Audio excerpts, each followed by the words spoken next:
Hi everyone, it's Missy with The Thankful Creations again. This is video number 2. I wanted to go over how to adjust the file if you need to change the inner piece for your kerf, and let's get started. Okay, if you purchase the file, this is what it looks like. And the first thing that I like to do is click on the square and make sure it's actually 1 inch. And that's to make sure that the file opened properly and everything is sized correctly. So this file, you have 2 options. You can cut it without the bonus earring inside, or you can cut it with. Either one that you choose, all of these will fit with it. So depending upon your kerf, you can use this with both of those or any of those. Okay, so if you don't know what your kerf is and you're struggling with that, or you know what your kerf is and you need to adjust it because it's not one of these, here's what you're going to do. This is the original piece. So if you were to cut this out just like this and try to put it inside your wood piece, it's going to fall out. We need to adjust it and make it a little bit bigger so it will stay inside of the wood. So what I like to do is duplicate it, and I'll pull it out of the way. And then while it's highlighted, we're going to click over here, the offset, and I should mention I'm using Lightburn. So once you click the offset, this box is going to pull up, and you want to make sure that the direction is outward. The corner style, this is going to depend on what the earring looks like. For this one, because there are pointy edges, we're going to choose corner. Some of the other files, you would need to use round for, like, say a circle or something that's rounded. And then make sure you're doing the outer shape, and then delete original object. And right here is where you're going to put your number in.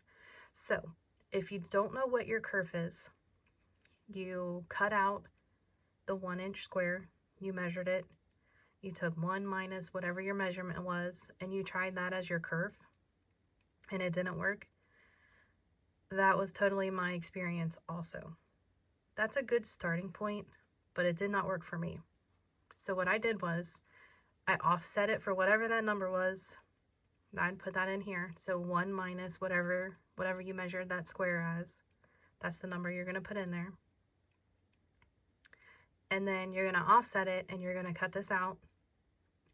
And I would use scrap material.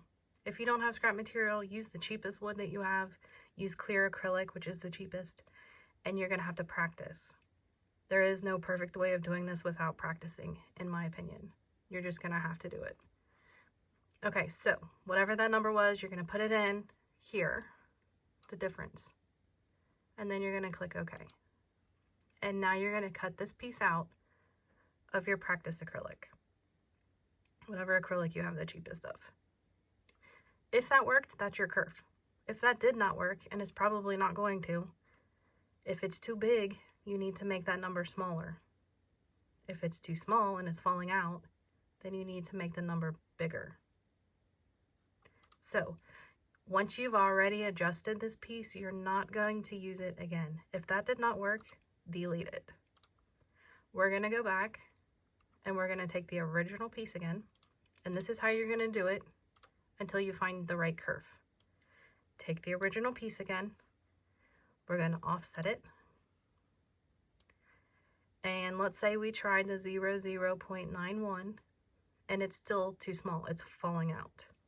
So let's try 0.0095. So we just changed the number up here. We're still going outward. We're choosing the corner style and delete original object. And there you go. Now we're going to cut this piece out. If that fits, that's your kerf. If that does not fit, then you have to go back and start over. If that does not fit, delete. Duplicate the original again. Try it again. So if the 0.0095, let's say it fits, but it's got a little bit of a wiggle room, let's just make it a little bit bigger. So what we're going to do is, let's just try 0.0097. And then we're going to cut this out. Try it again. If that works, perfect. That's your kerf. And what I like to do is, so this is my master file that I'll save on my computer. And I'm just going to add a little note to myself that this is what that kerf is. Okay? And I'll leave it there. And I know in my files that whatever I have down here by itself, that's the kerf that I use for this file. And then I save it and you're good to go. You can run this as many times as you want. I found that if you find the kerf for clear acrylic or whatever acrylic you're using, and you're using the same one and you're using acrylic on the inside, that's your kerf for every acrylic. Each file, depending upon the size of the inner piece or the shape of the inner piece, might be a little different. So if you find your kerf for this file and then you do one that has, let's say my Christmas tree file, that has like 3 or 4 different pieces that are small, your kerf is probably going to be just a little bit smaller, and you'll have to account for that. And again, try it with scrap material before you run it with your expensive stuff.